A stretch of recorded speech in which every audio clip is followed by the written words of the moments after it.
शांति। आज 6/2/2025 साकार महावाक्य।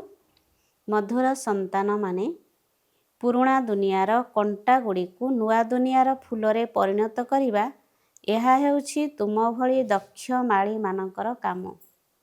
प्रश्न, संगम जुगरे तुमे पिला माने निजर केउ श्रेष्ठ भाग्य निर्माण करुछ? उत्तर, दुखदायी कंटारू सुगंधयुक्त पुष्प हेबा यह हेउछि सबुठारु श्रेष्ठ भाग्य। जदि कौनसी गोटिए भी विकार रहिथिबो तेबे कंटा कुहाजिबो। कंटारू फूल हेले ही शतप्रधान देवी देवता होई परिबो। तुमे पिला माने एबे 21 पीढ़ी पाई पर्यंत निजर सूर्यवंशी भाग्य गढ़िबा को आसीछ। गीत मुख्य सार 1 नंबर, बाबा जो ज्ञानर संपत्ति देउछंती ताकू नेबा पाई दौड़ी दौड़ी आसीबा उचित। एथिरे कौनसी प्रकारर बाहाना करिबा उचित नुहे। बाबांक स्मृतिरे 10 माइली पादरे चालिले मध्य थकी जिबे नाही।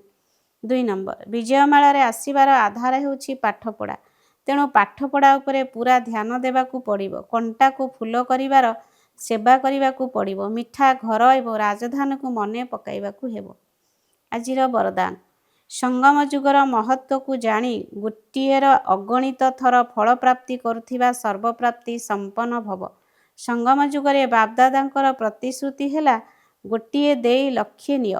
जेपरि सर्वश्रेष्ठ समय, सर्वश्रेष्ठ जन्म, सर्वश्रेष्ठ उपाधि यही समयर अटे, सेहीपरि सर्वप्राप्तिर अनुभव मध्य एबे ही होइथाए। एबे तो गोटिएर केवल लक्ष्य गुणा मिलुनाही, किंतु जेतेबेले चाहिबो, जेपरि चाहिबो, जहा चाहिबो, बाबा तुममानक सेवक रूपरे बंधा होइछंती। अर्थात गोटिए सेवार फल अगणित थर मिल जाउछि।